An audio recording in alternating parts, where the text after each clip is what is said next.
Hello and welcome to the Health Tech Edge. My name's Mike Moore. I'll be your host, and today's guest is Raheel Retiwalla, Chief Strategy Officer of Productive Edge. Hey, Raheel.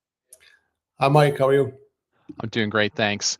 I know you've just recently completed a white paper talking about governance, specifically around AI agents in healthcare. It's a hot topic, just everything AI agent related, but specifically for healthcare organizations, I know you feel that there's a sense of urgency to establish a governance framework, and that's what this paper you've written is about. So the paper talks about AI agents and rethinking operations and rewiring care delivery.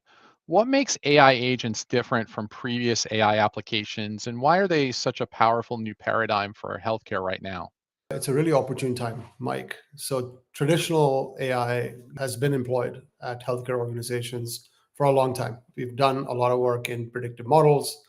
We've done a lot of rules-based automation in healthcare across a wide variety of different operational functions and use cases.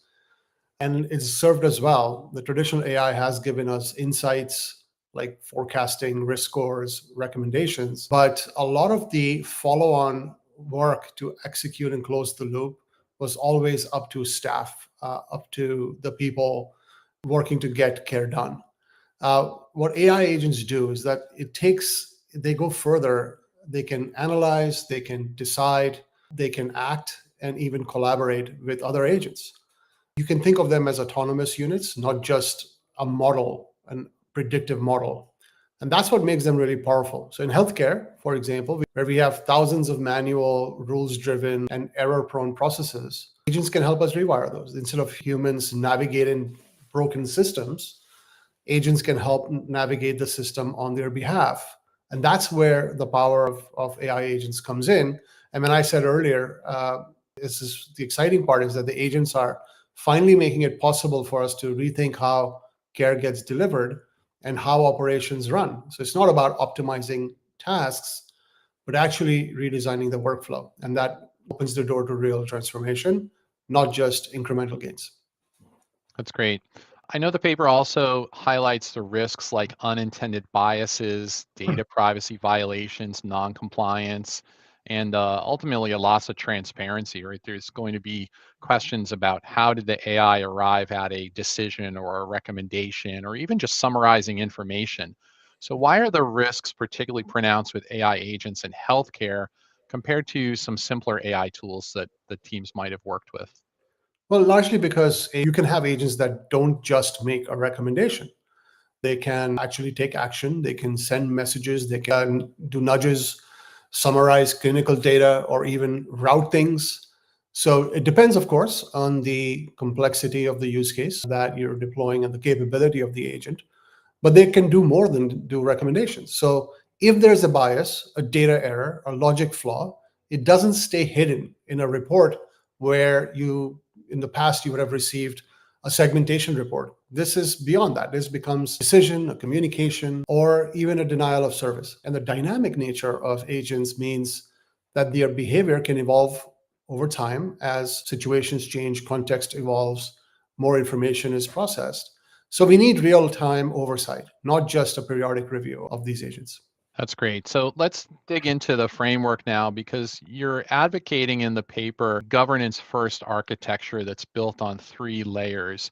Can you briefly explain the layers, the AI agents, AI governance framework, and AI platform infrastructure, and how those are designed to interoperate and create what you call this trustworthy autonomous AI ecosystem? Sure. The main thing to recognize is that we designed this framework with trust, control, and scale in mind. So at the bottom, you have the AI platform. We call the AI platform infrastructure. This is the secure, scalable foundation. It includes the logging systems, the observability tools, the model gateways, and the compliance checks that keep the ecosystem stable and compliant. On top of that, you have the AI governance framework. This is control plane. It enforces policies. It manages risk levels for what the agent is doing or expected to do, ensures auditability, helps track agents' behavior over time. And this governance isn't optional. It's essentially baked into the architecture. And the top layer are the agents themselves. So these are the autonomous decision-making units. they analyze data, they decide on next steps, and can even interact with humans or other agents. And we also focus on what we call the agent experience, making them explainable, responsive, and easy to collaborate with. So we can instrument them. We are able to log everything that is happening, and we're able to have them explain themselves and be able to react to that in real time. So I know governance, obviously, it's central to the framework, not an afterthought here. So if you can talk more about the core capabilities of this AI governance framework and why these capabilities are really essential. Teams obviously want to be innovative. They want to really find opportunities, especially to accelerate the pace of change when it comes to saving costs, improving productivity, some of those things, but having to do that in a balanced way, especially with safety and regulatory requirements. So tell us more about the core capabilities in this framework. The framework on the white paper goes into a lot of detail, but if you sum it up at a very high level, these agents are not static, right? They evolve, they of course can be retrained, and they respond to real world inputs. So the three specific abilities and capabilities that we look for when we are implementing governance. First is observability. So this ensures that we can see what an agent is doing in real time. Compliance. So we ensure that agents are following regulatory and enterprise rules. And testability. So we can ensure that we can validate their behavior before and after deployment. So these are the guardrails that let us innovate safely. And the white paper goes into a lot more detail as to the modular capabilities of each of these three areas and how do you essentially implement them and enable them within your overall framework. So Now, I have to imagine too that as you talk with healthcare leaders and consider the different use cases that they're exploring for the use of AI agents, that all things are not equal, right? There are some differences, and some of them probably easier, some of them much more complex. And I think you've got a risk classification model that is helpful in assessing how hard some of these will hit and where from a risk point of view they line up. So, do you want to talk about your risk classification model?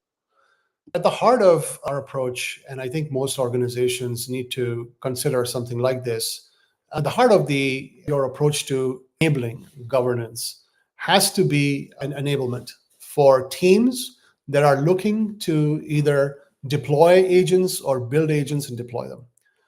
So as a organization, we look at the opportunity, especially to allow governance to be in the forefront and not an afterthought. And the way you do that is essentially allow people to assess the risk of their use case of what the agent is going to be deployed for. So what is the operational compliance and regulatory risk of that agent? And you can help them go through some guidelines as to, hey, here are some examples of low risk, medium risk, high risk, or more complex risk. And based on that risk profile, then you're essentially enabling the teams with the right level of governance controls that should be enabled within that agent or agent solution to ensure that it meets that particular risk profile. Then you can go beyond that. In addition to the governance controls, you can help teams understand what solution capabilities they will need to deliver on those governance controls, and then help them understand what they need to do to go from where they might be today to be able to actually implement those capabilities within your environment. So this enablement is really critical, and it starts with and begins with the risk classification. Once you have that, and you can essentially, and we've given some examples in the white paper, of course, not just of the risk, but the examples of some types of agents that could be classified as low risk or medium risk, and then helps you see how to connect the dots to some governance controls that you can put in. That's great. And I think that teams will find that helpful because everyone has some goals this year around doing something with AI agents and being able to move at a good pace, but do so in a safe and managed risk fashion. I'm sure will be beneficial to you all. In fact, thinking about the way things run over time, I know you're talking in the paper about real-time governance and policy intervention. How does this differ from the traditional retrospective audits that organizations would execute normally? And especially as we think about AI agents and their behavior, how that might vary over time in a learning model. How do these audits play a role in that?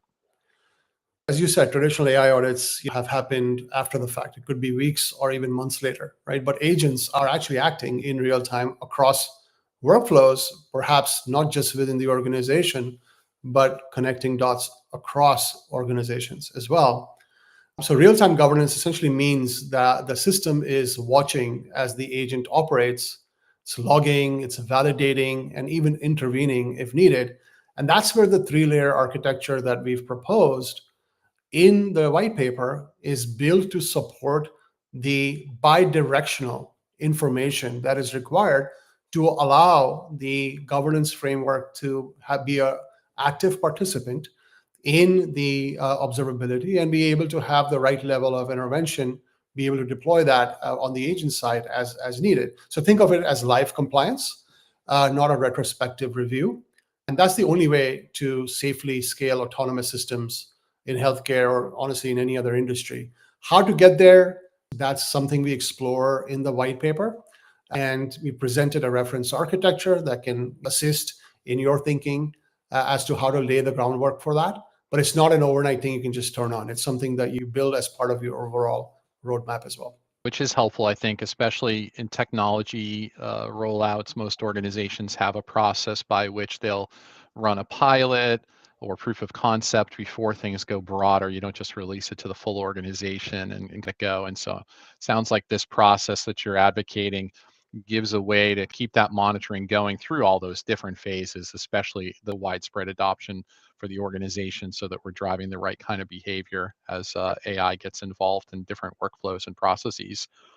So pivoting with that and thinking about implementing this governance architecture might seem a little daunting, right? AI can be daunting, especially a lot of organizations are trying still to manage their digital transformation initiatives, and now AI is coming to the mix, and board or stakeholders are asking for more rapid innovation.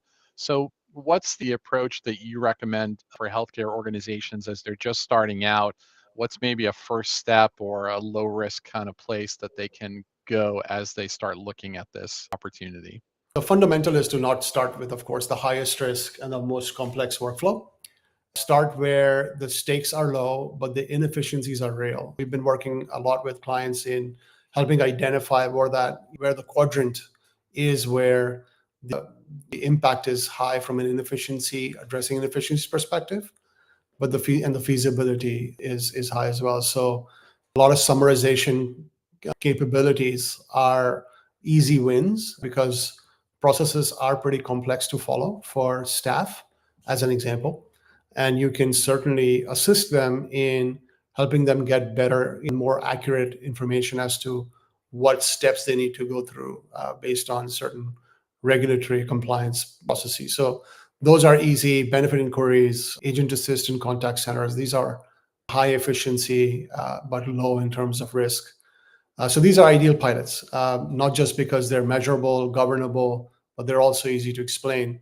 Gets you the ability to get your feet wet with agentic architecture, but also starting to put those governance guardrails in place and start testing and validating your ability to govern them. In our white paper, we've documented a section called Start Fast, Govern Smart, and Scale Right. It's an approach that allows you to validate the value, expand from there. So using our AI maturity model. That's great. And I think that for a lot of organizations, whether they're a healthcare provider or a payer, interacting with patients and members, I think about my doctor and my annual physical, right? We haven't seen each other much in the last year. He's going in and trying to figure out what's going on with me. That kind of summarization of information and making it at the fingertips of a clinician or an administrator or a customer service agent is just helpful for everyone to pull that information together. So as we wrap up here, what's the single most important takeaway that you want healthcare technology and operations leaders to take away from this white paper? I would say that AI agents are not just a new feature, right? Think of them as a new paradigm, but with that power comes responsibility. And the only way to scale safely is with governance at the core, not bolted on later. So if you start with the right foundation, observability, risk classification, platform standards, governance controls, all the things that we've talked about in our white paper, and give you the reference architecture to start putting these things in place, then you can unlock massive transformation without compromising safety and trust. And that would be my recommendation.